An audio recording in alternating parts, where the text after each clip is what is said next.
source of a reasonable, I think it's the other side. a reasonable compass, which has got what's called a technical nib. Most people don't do handwork like this anymore, so these technical nibs are a bit difficult to get. But that's called a technical nib. Where did you get that Very from? smart. Amazon. Oh, Amazon. I think What I did sent you you a look link last night. You did. Oh, thank you. Thank you. Okay, so that's what you need.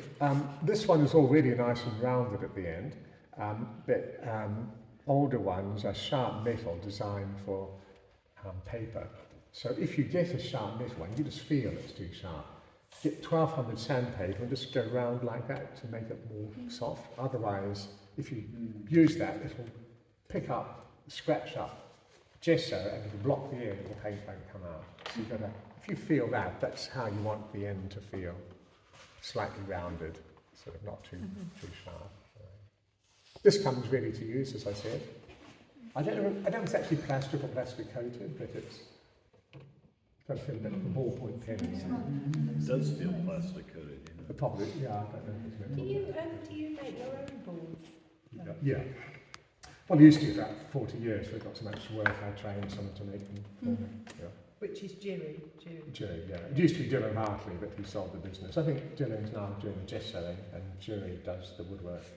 Oh, So what we need has that is... got an extra arm with it as well, that compass?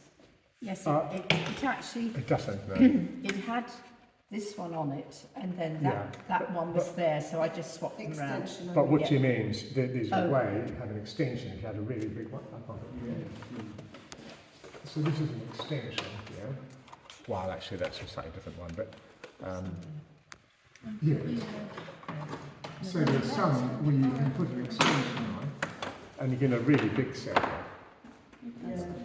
So they're quite useful. So what you want is a bit of wood, because you don't obviously want to stick that in the face. So the very first thing is to find the centre of your head. All right? Because the centre of the halo is going to be the centre of the head. So what I tend to do is just find the centre left, right. Don't worry too much about the vertical initially. So get the middle, left and right. And then you move up and down until that compass tip hits the top, so you know you're okay. So that's the centre left, right. So let's move it up to touch there, and that should be now a little bit down. Okay, so without moving, we go out to where the halo is. That should be there. So that's about right. Okay, so remember which hole it is. It's the hole to the left of the red thing. Now, be careful, if you just lift off, it'll probably stick to your finger and you've lost your place. So I tend to... Yeah. I like that, so you're not punching a hole in the No, icon. that's not a good idea. So, You can also use a clear compass, a clear ruler yeah. as well. That's another way of doing it, and drill a hole in the ruler. Yeah, but you've got to have a hole. If you don't drill a hole, then It slips, it'll slip. Yeah. So the next skill, the two other skills, is to get the right opening Yeah. and to get the right consistency of paint. All right. So that's about right. So in most cases, you'll just use English light red.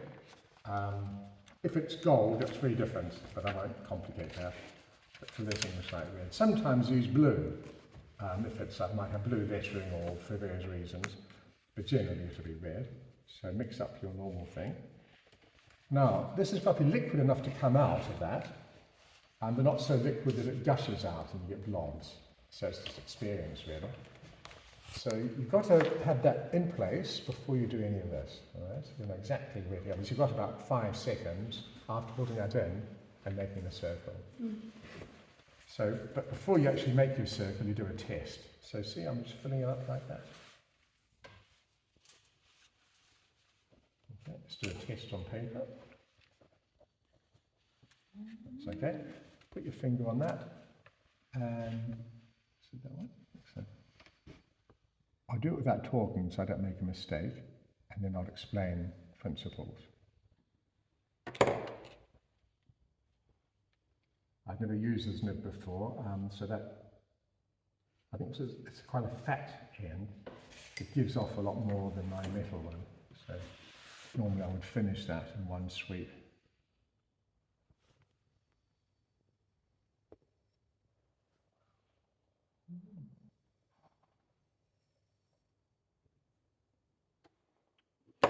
don't take your finger off. If you take it off, there's a chance it'll move and you'll never find the centre again. So keep your finger on it the whole time.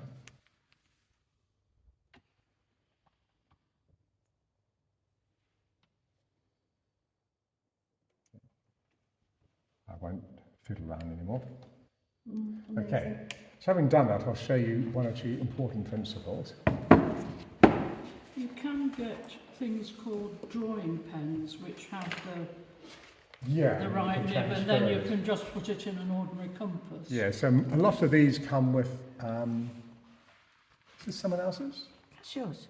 Is it? Okay. Well, you got it. Yeah, that is, yeah. Here we go. So the biggest sets come with that, and you stick the nib in, and you can use that to draw straight lines. So sometimes you buy that, but you take it out and put it into that. So that's what that is. And that actually Yeah. draws it, so it makes it... Yeah, in the old days, when everything was done by hand, drafted everything by hand, you Yeah. use that. Right, okay. So, So come on you over can for a use second. that. You can use that for drawing freehand. You can, That's yeah. the idea. Okay. So, one or two principles for how to do this well. Notice that I'm tipping it forward a bit. I'm not going vertical. And no pressure. Basically, I'm just sort of really lightly drawing it. No pressure on it. You just see I'm leaning forward, so the whole time the angle of that is about 10 degrees. If you go like this, it won't flow out so well, I tend not to. Or you vary the pressure and you miss like that. But if you lean forward, it keeps the same pressure the whole time. And if you press down, you're likely to dig up gesso and it'll get clogged up. So lean forward and really light. Basically no pressure at all. You're just sort of dragging it around. Bit of a knack to it, but Yes. that's what you need to A do. lot of practice. Yeah. It's very satisfying. It is. Now, if you botch it, let's just say what mistakes have you made? Let's just say you have a big blob. So what you can It's do, very easy to go over well, that's what you're supposed at to the do. end. That's what you do. You do actually go over. If you try to stop exactly the right place, you'll get a blob over your white, and it's difficult to move. So go over, and it's easy then just to take off the red. Yes, but not if you've gone 2 inches. No, not seriously. Yeah. So there, I should have gone further. Oh no, that's fine. That's So would you glaze over the whole icon just so that it's easy to take off bits like that before you did that? Yeah, you could have wanted, yeah. So sometimes you're going to have two fine lines. So obviously in that case, keep it exactly the right centre and just move it a little bit in and out and do it again. Sometimes you have a red and then a white. If you have a blob, then if it's a very big blob, you've got to try to remove the blob. But often, let's just say it's a blob on the inside, you can just make it a little bit smaller and make it basically a bit Thicker thicker. line, yeah. And if it's too thick, you can then, keeping the same centre, get some yellow white and go over it after the red's dried. So you've got red and white, but the red is thinner. So in sorts of ways you can correct your mistake. Okay. So that's our lesson there. Now when it comes to lettering, a bit of paper. I've got a bit of paper. Can I use? Carry on. Yeah, okay. Yeah. So lettering is not just a little afterthought, thank What you. does the lettering mean, please? Yeah, generally you use the language of the country you're in, but Jesus Christos, like Alleluia, we all know what Right, Alleluia okay, means, yeah. though it's Hebrew. Yeah. Yeah, this is not a hard rule, but generally, when you have an icon of Jesus Christ, it has that. So that's the first and the last letters of Jesus. Right, okay. First, last letters of Christos. So it's like JS for Jesus. Yeah, sent to the- yeah. the guy. And that squiggle there tells you that it's a contraction.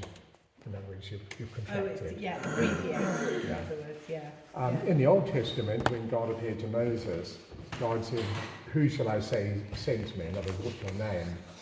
And God said in the Septuagint translation, "O on," which means the existing one. The word ontology means existence, study of existence. And Jehovah is the Hebrew, the Greek translation is O on, the one who is. So we have existence, we're not existence. We have life, we're not life. Because God is life, God is love. Yeah. So that's the name of God. Right, okay. So this man with two Yeah. eyes and a nose is Yeah. also Jehovah who spoke to Yeah. Moses, who created the universe. Yeah, yeah. Some people would I am there, which is not. I am. Yeah, it's not So the what, translation. I in but- one A and another yeah, an M. I-A-M. Oh, It's not the okay. translation of I, but it's No, sort of I am yeah, who I am yeah. is another way. Oh, that's quite nice Yeah. though, really, isn't it? You don't have to put that in, but you always have to put a cross in the halo. Yes, yeah. That's how you know it's cross. And could you just remind us why some of these have got double lines? Yeah, I don't think it's a particular reason, but my guess is that it adds a bit of substance. The cross is something real, it's solid, so it's like viewing a bit of wood from the side.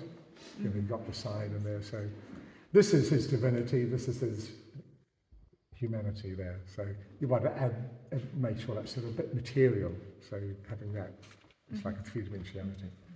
Is there anything that people might put in here that would be a bit more understandable? Yeah, just put Jesus Christ. Yeah. But you couldn't, well, Yeah. you couldn't fit I mean, it if you put into JES, people don't know what that was. No, so, no, but, no. I okay. can't think of anything else really. No. But, right, so lettering is really important, and some of my students who are really good painters get sloppy on the lettering, and that's a shame. Yeah, it's like having someone beautifully dressed up for a ball and they just put a woolen hat on. You know, the effort of good lettering is important because that is what makes it an icon. Yeah. Yeah, an icon means image, a likeness of, and in most cases we don't know if there's actual likeness, but the name links it to the person.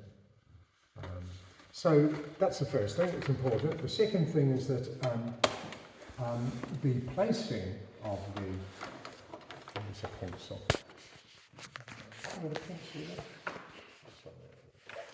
So the shape of it is important. So that's the space we've got there.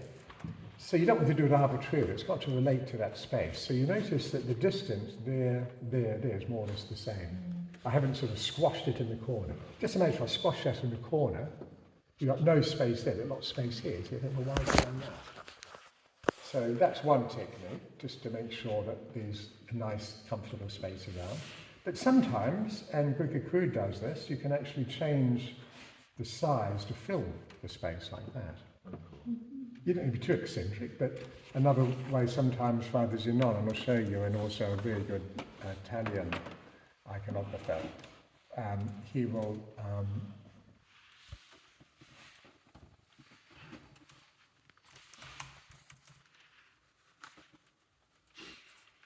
see an example, or probably.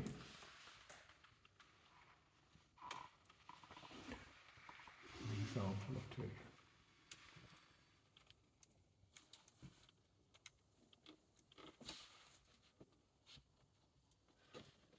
So here, for example, he's got lots of space there, so he fills it, but not much space there, so he comes down. So the shape of the lettering relates to the space. Understand? There are different ways to do it. You could have had it up here, big letter there, then vertical here, but either way, relate it to the space. So one way is to trace on the basics, in this case the halo in the corner there. Then you can experiment. And then with graph paper, let's just say we're going to have it all straight. So let's just say we're going to decide to go straight like that. So you can use the graph paper to make sure that it ends and starts in the same line. It's really useful. Yeah. And then once you've got it, what I tend to do is to do that with graph paper and then put tracing paper over, trace that and then put that on there and then use your carbon paper. I recently got to trace. some tracing paper that's graph paper as well. Oh, that was cool. And the other thing is as well, you can actually print onto the tracing paper a graph as well. Yeah, well, that's great. Yeah. Yeah. Good. So then you trace on, and the lettering. There's one or two tricks with lettering. We've got an expert here. Can I just ask you, when you're doing the tracing, do you use the same technique as we did before, using that Though sometimes it can be a bit sort of messy? messy. So that's when you can use what's called Sarrel paper. It's like a non-greasy tracing paper which has a much finer line. Yeah. And vary the colour, like probably yellow would be sufficient for that. If it's red, it can be a bit get in the way a bit. So what was the tracing paper? Sarah? SAREL. You buy it in different colours. Look it up on, and you can use it for quite a lot. Yeah. Do you want to demonstrate later? All right then. So it is difficult, but the principles are all the verticals, let's look at this, need to be the same thickness. That's the first thing, all right? So basically, verticals thick, horizontals thin. So you can see here, the verticals are thick, but when you go horizontal, it's thinner. Okay, that's the basic. And all the verticals should be the same thickness, so you don't want a really thick I and then a thin C there. That's the basic rule.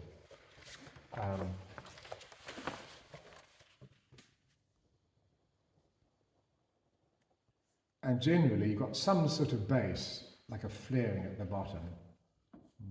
Not always, but that's... So when you come to let's do an R, push down to get the thickness, and then come out. So little pressure on the horizontals and more on the verticals. Okay? So you're varying the pressure. Hardly any pressure on the horizontal and full pressure on the vertical. Okay. Any questions about? I can't remember how we got our picture onto the board. Sorry. Make that tracing paper with the red pigment. And we rub pigment into the paper. Right, okay. So that's let's just say right, that's yeah, like, it's yeah, not so yeah. tracing. They'd have had a bit of paper with that red pigment put on, which I put down, they put that on, Yeah. and scribe the outline. Right, And that okay. makes the line. Any questions on, that's fantastic. on background Yeah. and lettering?